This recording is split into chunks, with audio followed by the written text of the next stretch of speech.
Boker Tov. Good morning. This fine Sunday morning. I can't say it is this fine sunny Sunday morning, although let's open up the shade a little bit. Get some light in here. I can't say sunny because it's cloudy.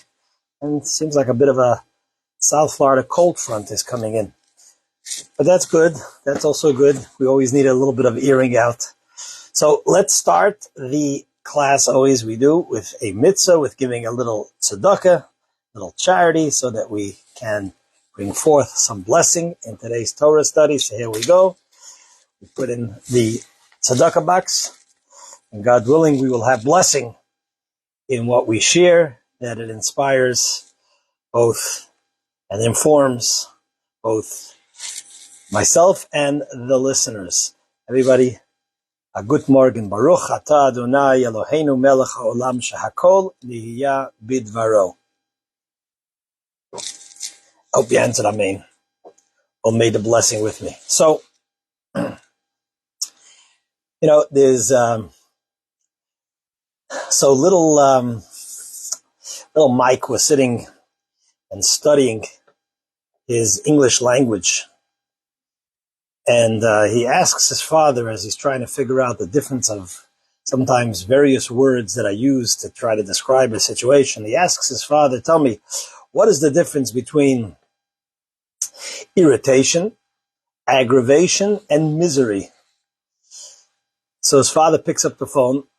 He calls just a random number, and he asks, is this Ralph? And the fellow says, nope, you got a wrong number, and there's no Ralph here. Hangs up the phone. His father says, well, that's irritation. Picks up the phone again, and he dials the same number. Fellow answers, and he says, is Ralph here? Let me shut this off. Is Ralph here? And this time the guy gets annoyed. I already told you. You just called me. I said, there is no Ralph here. Why are you calling me? Hangs up. His father says to his little boy, he says, well, that's aggravation. He picks up the phone a third time. And he says, the guy picks up and he says, hello, this is Ralph. Has anybody called asking for me? The guy slams down the phone, and his father says, well, that's misery. So this is just on the lighter side to address our class today of stress and anxiety. But of course, our objective over here is to teach Torah, and how Torah. And usually we focus on the portion of the week, the Torah portion, and see and glean from there some instruction, some insight, some godly insight, some wisdom of how to address one of the issues of life, whether it's collectively, individually, stress, anxiety. And I want to also address that in terms of raising our children. Yesterday at the Minyan, we had a baby naming for one of the fine congregants, and of course, raising children has its stress and anxiety. So I want to discuss that again within the context, or not within the context, but gleaning a lesson from the Torah portion. So yesterday, in the reading of the Torah, we began the book of Exodus, or as known in Hebrew, Eila Shmot, the book of Shmot, the book of names. And in this Torah portion of Shemot, it deals or discusses the beginning of our exile, which is the which represents all future exiles, our nation's early stages as it descends into Egypt, the Egyptian exile. And like every portion of the Torah, there's so much that you could learn and delve into. But you got to limit yourself. Although it's a Sunday morning, and it's not just like a 30-second Facebook story or WhatsApp status or a 90-second reel or whatever the limitations are. We're learning, we're studying, so let's relax. But still, we have limitations. We're not in yeshiva where you can learn all day. I mean, you could perhaps on a Sunday, maybe you could learn all day, but we have our limitations. Anyway, l'chaim. So in describing the environment, the situation the Jews were in when they were in Egypt, the Torah says the following verse, and this is a verse that we also say at the Seder night in the Haggadah. This is in Exodus, in the first portion of Exodus, in in chapter number 1, verse 14. Let me first read for you the Hebrew, the words of God, and then I will also read the translation. Vayimoraru et chayehem ba'avoda kasha, b'chomer, uvilveinim, uvechol avoda basadeh, eit kol avodatam asher avdu behem befarach. Let me translate. The Egyptians enslaved the children of Israel with crushing labor. They embittered their lives with hard labor, with mortar, with bricks, and with all kinds of labor in the fields. All their work that they made them do was crushing labor. This is a verse in the Torah. And as I said in the title, that today we are dealing with an issue of stress and so on as it relates to from a Kabbalah perspective. So I will quote a Zohar, and from the Zohar we could actually glean or take out an amazing message from this verse. You know, in general, to give you, there are certain general approaches, rules in Torah. One of the approaches of Torah is that Torah is called Torah or a Torah of light. Even when you have a verse like the one we just described, which is discussing the deep darkness and persecution that the Jews went through, when you look to the sort of inner dimension of Torah, which always shows you the objective, you could find light even within that darkness. In fact, the light within the darkness is a greater light. So in this verse, which is the opening description of the harsh persecution, slavery that the Jews found themselves in Exodus, the Zohar, the inner dimension of Torah that sees the core, the inner, which is about light, sheds an amazing light, and as we will explain, turns this whole verse into a lesson in our life, both collectively and individually. So let's go for it.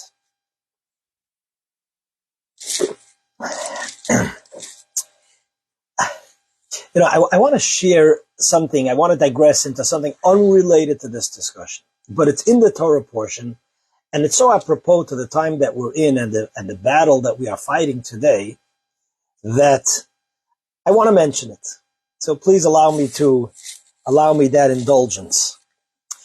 In this week's, and then we'll get back to the discussion and our question. So in this week's portion, we also have the famous story of Moses, of course, and Moses is the birth of Moses, of Moshe Rabbeinu, and the greatest leader of all time.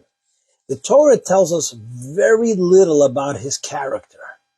If he'd be campaigning for leadership, you would expect a whole list of qualifications. What is it? Why is it that God chose Moshe Rabbeinu, Moses, to be the leader, to take us out of Egypt, etc., to be the leader of all time? Torah gives us very little insight. So therefore, as the Torah often within a word or two can give you so much depth, it is pretty fascinating to read this verse. I'll read it in the English, okay? It was in those days that Moshe grew up. Now the Torah already told us before, Vayigdal Hayeled, and the child grew up. So what does it mean that Moshe grew up? Obviously the growing up over here means a certain maturity. The Torah says, Vayigdal Moshe grew up, right? Vayetze Elechav, he went out to his brothers, Vayar besivlotam, and he saw their burdens. What does it mean that somebody is vayigdal? Someone is big, someone is grown up. The literal word vayigdal is from the word gadol, which means someone who's great, who's big. The Torah here tells us, just in this one word, this one description, or these couple of words, what does it mean that Moshe grew up? What does it mean that Moshe became a gadol, that he became big? He was still a young lad. It means that he went out from the palace where he grew up, the Egyptian palace, under the full protection of the daughter of Pharaoh and Pharaoh, the superpower of its day. But he went out of that comfort zone. He went out to his brethren, Vayar b'sivlotam, and he saw their burden, he saw their suffering. Here, and in another key places, the Torah gives us insight into Moses' greatness. His greatness is that he is able, not only able, he goes out of his comfort zone, Vayar b'sivlotam. He noticed and he realized and he looked into their burden, their suffering. True greatness begins with going out of yourself.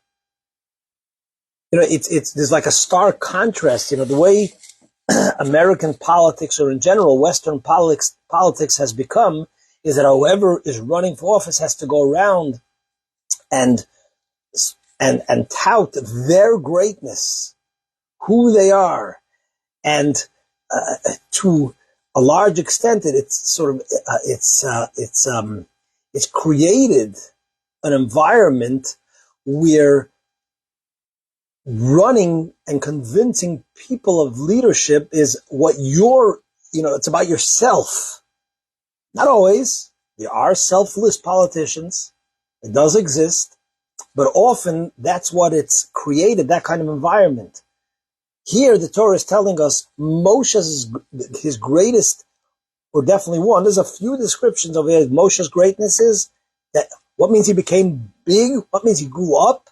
Vayar b'sivlotam, he was able to see the suffering of others. And not only was he able to see the suffering of others, he put himself on the line to do something about it. Because right afterwards, the verse continues and says, Vayifen kov, he saw, Vayar ish mitzri, he saw an Egyptian makeh, was beating, was hitting. Ish ivri me'echav, a Hebrew, a fellow Hebrew, me'echav, of his own brethren.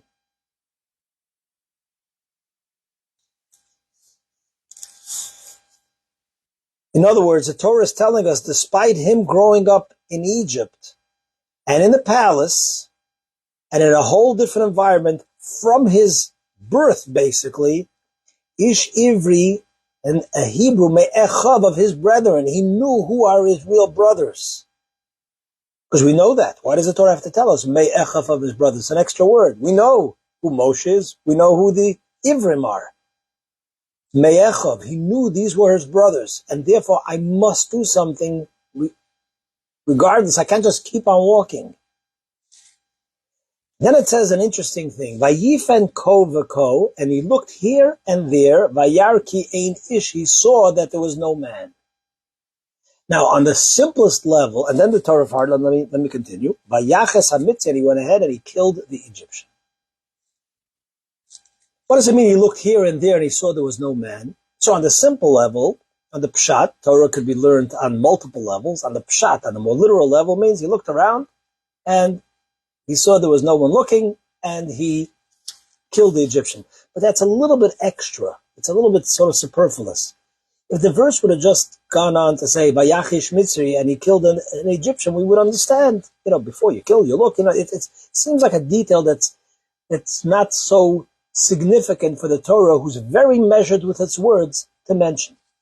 And therefore, Rashi tells us, let's back up, not Rashi, I'm going to skip Rashi for now. One of the commentaries tells us, and this is so apropos to now, Vayifen ko v'ko v'yar ki ein ish means that Moshe looked around and he saw there was no man, there's no man that's going to stand up for what's right and protect this individual that was being beaten. Meaning Moshe's first reaction was not, okay, let's get violent, because that's not who we are. We are not a violent people. We never were. We don't want to be. That's not who we are. It's only after he looked around, he looked to the UN, he looked to the International Red Cross, he looked to much of the Western world, and he saw, Ki ein ish, there's nobody there to defend one of his brothers. Only then did he take the action that he had to take. We are blessed today that there is ish. There are many good people who are there supporting and defending our people. And that's a huge blessing. On the other hand, there are many that we would expect otherwise who unfortunately, to their own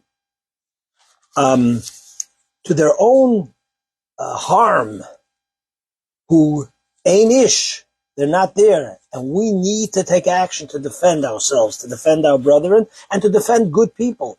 And even sometimes to defend people who, for their own good, need defending. But I wanted to share that as it's a thought in the parsha that's so apropos to what's going on, and I want to get back to our discussion. L'chaim, l'chaim. So, let me tell you the Zohar. Let's just sum up the question here or the discussion here on the table. Reduce your stress, reduce your anxiety, a Kabbalistic perspective. We quoted a verse in the Torah where it says that the Egyptians embittered their lives with mortar, with bricks, with all hard work.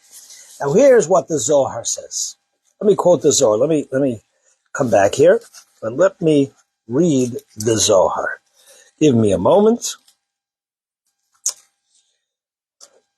Okay, I do not see them quoting the Zohar, so I'm going to have to. Oh, here we go. Okay, here's the Zohar. Listen to what the Zohar says. Vayimararu chayim, says the Zohar the following. They embittered their lives with hard labor. That's the first, avoda kasha. Says the Zohar, this alludes to the Talmudic style question, which is called, kushya.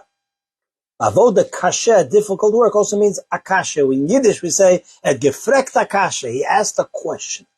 So says the Zohar, strangely, almost difficult to understand. What does it mean that they embittered their lives with hard work? It means with questions in the Torah. Kashas, questions, hard questions in the Torah. Continues. Then it says, bechomer, with mortar. Chomer, mortar, in Aramaic or in Hebrew also means kal v'chomer. Kal v'chomer means that, and I know there's a English word, but it always I have a mental blockage to pronounce this word correctly. Basically what it means is that there's a system in Torah called kal v'chomer, that if the lesser situation gives you, for example, if one slice of bread fills you, of course 2 slices of bread will fill you. And that's a system of learning where we learn certain laws from one place to the other. If the law is in the lesser place, how much more so it's in the more severe place. Kal v'chomer. Another part of learning Torah. And the Zohar continues. Zohar, which is the Bible of Kabbalah, the Zohar continues and says, here he has the word. It's called a fortiori argument. Am I pronouncing it correctly? I'm not sure. Okay. Then it says with bricks, right? So bricks means levanim. Levanim is the Torah's term for bricks. Says the Zohar that this refers to the legislative process, because the word levanim and bricks could also mean libun. Libun means to get rid of any questions, any challenges to a given conclusion, so that you could get to the halacha, to the law of what needs to be done practically, whatever the law might be, whether it's Shabbat, whether it's kosher, and so on. And the Zohar continues in that line, meaning the Zohar interprets this whole verse in the Torah, which is just talking about the embitterment of and the hard work and labor in Egypt, translates that all into how one studies Torah. What is the meaning here, and how does it relate to our discussion? So let's Let's address this. The Zohar is telling us the following, and the Alter Rebbe in Torah Or, the first Chabad Rebbe, elaborates on this in his famous commentary on the Torah, on the Parsha called Torah Or and Lekutei Torah. He says that when God decreed that the Jews, the Hebrews, the Bnei Yisrael, the Israelites, would have to go through exile as he foretold Abraham that they will be the Inuits, they will be in a land that's not theirs, and they will be enslaved, or they'll have to work, or they'll have to toil for a certain amount of years, says the Kabbalah and Hasidus perspective that they could have fulfilled that mandate by toiling in the study of Torah, in the different approaches of how one deciphers, how one engages, how one delves deeply into Torah. Everything that we have in this world has a spiritual and a physical sort of dimension, a counterpart. If you fulfill the mandate in the more spiritual, holy sense, you remove the need to fulfill it in a more literal sense. And the Alter Rebbe explains that when the Jews went to Egypt, would they have engaged in the study of Torah? And yes, it's before the giving of the Torah, but nevertheless, there was a aspect and an element of study of Torah even before the Torah was given at Sinai, which gave the Torah study a whole new, much in comparison level, but nevertheless there was a level of Torah study even before the Torah was given at Mount Sinai, as told in the Talmud and alluded to in the Torah itself, in the written Torah, and Rashi discusses it. If they would have not been dragged in to the allure of Egyptian culture and society, they would have remained focused on putting their effort and toil and love and passion in the different aspects of how one studies Torah. There would not have been the need to go through the process of the suffering that they had in Egypt, which, as the Torah says, and it says in the prophets, was a way of being mizachech, purifying them, preparing them on a refined character, spiritual level to receive the Torah later. In other words, or to give a little bit more insight over here, an understanding is like this.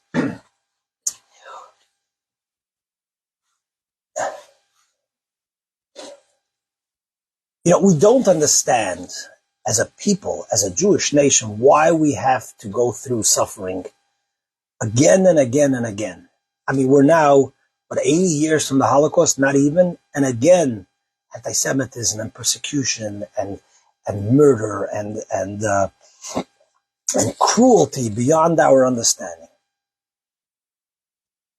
However, there's also no question that we as a nation, as a people, have been refined by that. Now, sometimes we understand why we've gone through a given period of suffering in our history, and sometimes we don't. But we have become a better people, a more sensitive people, and the proof is in the pudding, as they say. Wherever there is a Jewish community, Jews are on the top, statistically, factually, when it comes to philanthropy, when it comes to donating to so many causes. The percentage of Jewish financial support is amazing, staggering.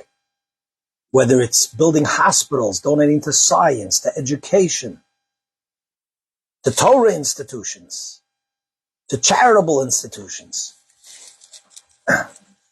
When I posted a video, today you post, you share, you try to give a different and a perspective and a more proper perspective because of all the misinformation that's out there. And you try to give. So I posted a short clip of an Israeli soldier in Gaza, and as he's fighting, he comes across a family that is hungry, and he shares some of his rations with a mother, a child, a father, and I shared this. And I get a critique. I get a comment. You know, you post. You have to be prepared to get critique.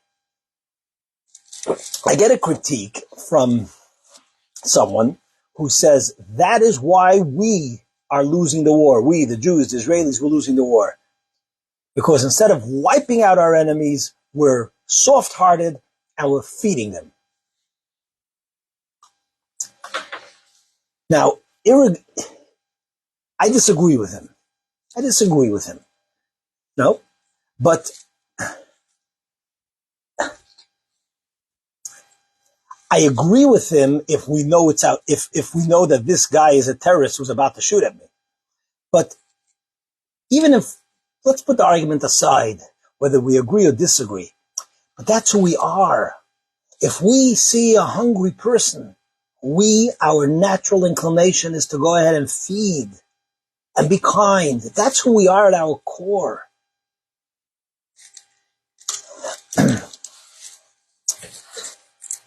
Where does that come from? That comes from the sensitivity that was created because of our history of so much persecution that's been directed at us, towards us, with us.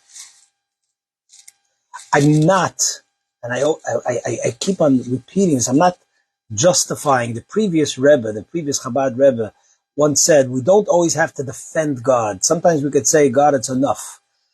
When you see others suffering. With regards to yourself, you are more accepting. I deserved it. I was, I could be a better person, whatever the reasons might be. And even with yourself, even that has its limitations. With someone else, our obligation is not to say, God, he deserved it because the fellow is a good for nothing. No, please have compassion. Take away their suffering. But after all that discussion, it is who we are throughout history that it's created a people that is exemplary in our compassion. Israel is the inventors of warfare, which is the most compassionate, caring form of weaponry, of care, as best as can be. Sometimes to a fault. But here the Zohar tells us something amazing. And this is based on a Mishnah as well. The Zohar tells us, the Mishnah is a statement in Ethics of the Fathers, the famous Ethics of Pirkei Avot, that says like this, Kol ha-mekabel alav ol Torah mavirin mimenu ol malchut ve'ol derech eretz. Whoever takes upon themselves the yoke of Torah, they remove from him or her the yoke of sovereignty, of authority, and of derech eretz. Over here, there's various translations, but the more common translation is the stress of life, of earning a living. What does that mean? That means that a person, in order for their refinement, for their growth, a person as king, as Job says, Adam le'amal yivaled. A person was born to toil. Life has stresses and toil, and that's part of what not only cleanses us, but it's part of what develops us. And I'm not talking about those areas of pain that sadly breaks us. I'm not talking about that. I'm talking about the usual difficulties and stresses of life. Says the Mishnah, says the Zohar, an amazing insight and lesson to us that if you take that degree of stress that has sort of been allocated for the betterment of your soul, and you redirect it, or you focus it on study of Torah or holiness and putting effort into holiness. In this case, he's talking about not just today. We live in a time that our attention span and our ability to go deeper is very limited because we're constantly distracted by messages and things that come our way. But if you're going to say, you know what, let me take the life stresses that I have. I'm worried about earning a living. I'm worried about my children. Take the effort and the stress and put it into holiness, Torah study, a mitzvah, helping somebody else, volunteering, and do it in a way that there's toil. It's not just a quick thing, I'll send them an $18 check. It takes me a moment, or whatever it might be. Break out. Do something that's positively stressful. That stress, says the Zohar, as it is interpreting this verse, Vayimaras Chayim, will take away from you worldly stress, life's unnecessary stress. Yesterday, as I mentioned at the beginning of this discussion, we had someone who had a child, and they had a baby naming at the synagogue. Raising children has its stresses, different levels, when they're younger, when they're older, teenagers, correct? Take this stress of life, and you know what? Say, I'm going to use my stress, my effort into raising my child. I will spend every night 20 minutes, half hour, telling them stories of great men, of tzaddikim, of righteous men. I will talk to them about life and what's right. I will put an effort in reviewing the Aleph Bet with them, teaching them some Torah, some true, good, old Jewish wisdom. That's where I'll put my stress in. That's where I'll put my toil in. And by doing so, the Mishnah guarantees us, the Zohar guarantees us, you will be prevented of having the other kind of stress that is unhealthy, that drags us down, that we struggle with. It's an amazing lesson or insight or directive, guidance that the Zohar is telling us over here. What a blessing we have. We can take whatever stress is allotted for us, and we could use it in positivity, holiness, and that will guarantee us, without a doubt, it's tested, without a doubt, that will guarantee us the reduction of stress when it comes to livelihood, making a living, dealing with difficult people, whatever it might be. Try it. I can tell you that I've tried it, and it works. I'm not free of stress. I'm a human being, and I'm also not always putting my stress and effort where I should be putting it in. But the Zohar is telling us, the Zohar, Torah, Mishnah, which are the words of Hashem, the words of God. So, we've tried many different things for stress reduction. We try sitting, near the pool, drinking coffee, listening to some nice music, and which is good. It's good. I'm not negating that. But how about trying this time-tested recommendation or teaching of the Zohar, the Alter Rebbe, Torah Or? There is no question that doing so in itself, because the words of Torah are holy, they're a positive medicine. Today, there are so many ways that one can engage in the holy stress, so to speak. It's a world of such abundance. So let's take this blessing that the Zohar is telling us, let's take it to heart, and let me know.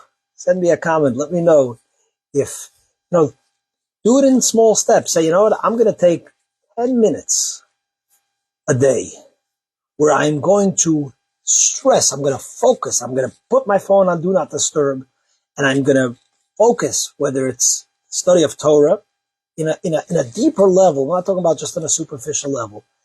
I'm going to take 10, 15 minutes focusing on my children and sharing with them holiness, positivity, Torah, a story of the Torah. Today there's so many books where you could share stories of our sages, the great people, or just sharing with them values of our heritage, of our tradition, but do so fully focused. Put effort into it.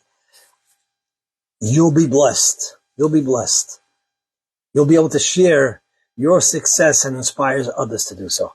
So let's have a blessed week. Let's have, I don't know if a stress-free week, at least a more positive stress, which betters us as people and hopefully reduces, and it will reduce unhealthy stress.